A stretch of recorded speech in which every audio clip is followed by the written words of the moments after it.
ಪತಿಯಿಂದಲೇ ಲೈಂಗಿಕ ಕಿರುಕುಳಕ್ಕೆ ಒಳಗಾಗಿ ಯುವತಿಯೊಬ್ಬಳು ಆತ್ಮಹತ್ಯೆಗೆ ಶರಣಾಗಿರುವ ದಾರುಣ ಘಟನೆ ಬೆಂಗಳೂರಿನ ಪಾಂಡುರಂಗ ನಗರದಲ್ಲಿ ನವೆಂಬರ್ 22ರಂದು ನಡೆದಿದ್ದು ತಡವಾಗಿ ಬೆಳಕಿಗೆ ಬಂದಿದೆ.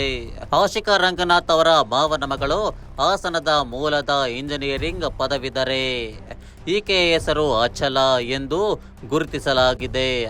ಆತ್ಮಹತ್ಯೆಗೆ ಕಾರಣ ಪ್ರಿಯಕರನಿಂದ ಉಂಟಾದ ತೀವ್ರ ಮಾನಸಿಕ ಮತ್ತು ದೈಹಿಕ ಕಿರುಕುಳ ಎಂದು ಮೃತಳ ಕುಟುಂಬಸ್ಥರು ಆರೋಪಿಸಿದ್ದಾರೆ.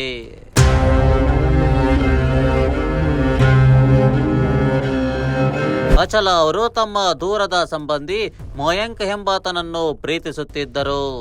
ಮದುವೆಯಾಗುವ ನಂಬಿಕೆಯಲ್ಲಿ ಈ ಸಂಬಂಧ ಮುಂದುವರೆದಿತ್ತು.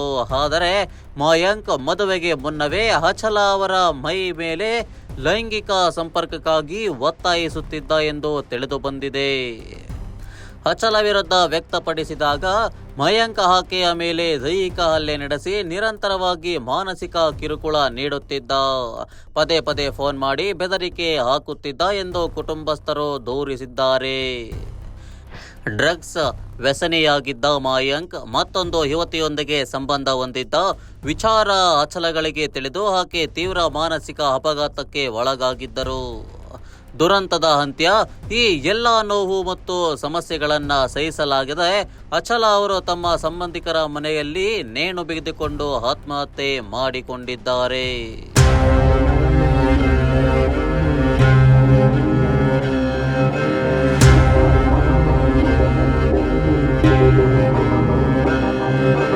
ಆತ್ಮಹತ್ಯೆಗೂ ಮುನ್ನ ಅಚಲ ಅವರು ಡೆತ್ ನೋಟ್ ಬರೆದಿದ್ದು ಪ್ರಿಯಕರನ ವಂಚನೆ ಮತ್ತು ಕಿರುಕುಳವೇ ಸಾವಿನ ಕಾರಣ ಎಂದು ಉಲ್ಲೇಖಿಸಿದ್ದಾರೆ. ಅಲ್ಲದೆ ಮಯಾಂಕ್ಗೆ ಕಳುಹಿಸಿದ ಸಂದೇಶದಲ್ಲಿ ಆಕೆ ತನ್ನ ನೋವನ್ನು ವ್ಯಕ್ತಪಡಿಸಿದ್ದರು. ಜೀವನದಲ್ಲಿ ನಿನ್ನ ಬಿಟ್ಟು ನನಗೆ ಬದುಕಲು ಸಾಧ್ಯವಿಲ್ಲ. ನೀನು ನನಗೆ ಮೋಸ ಮಾಡಿದರೂ ನಿನ್ನನ್ನು ಮರೆಯಲು ಆಗುತ್ತಿಲ್ಲ. ನನ್ನ ಕನಸುಗಳನ್ನು ನೀನು ನುಚ್ಚು ನೂರು ಮಾಡಿದ್ದೀಯ. ನೀನು ಮಾಡಿದ ಮೋಸಕ್ಕೆ ತಕ್ಕ ಬೆಲೆ ಕಟ್ಟಲೇಬೇಕು. ಅಚಲ ಅವರ ತಂದೆಯ ದೂರಿನ ಮೇರೆಗೆ ಹಾಸನದ ಮೂಲದ ಮಯಾಂಕ್ ಮತ್ತು ಆತನ ತಾಯಿ ಮೈನಾ ವಿರುದ್ಧ ಬೆಂಗಳೂರಿನಲ್ಲಿ ಪುಟ್ಟೇನಹಳ್ಳಿ ಪೊಲೀಸ್ ಠಾಣೆಯಲ್ಲಿ ಎಫ್ಐಆರ್ ದಾಖಲಿಸಲಾಗಿದೆ.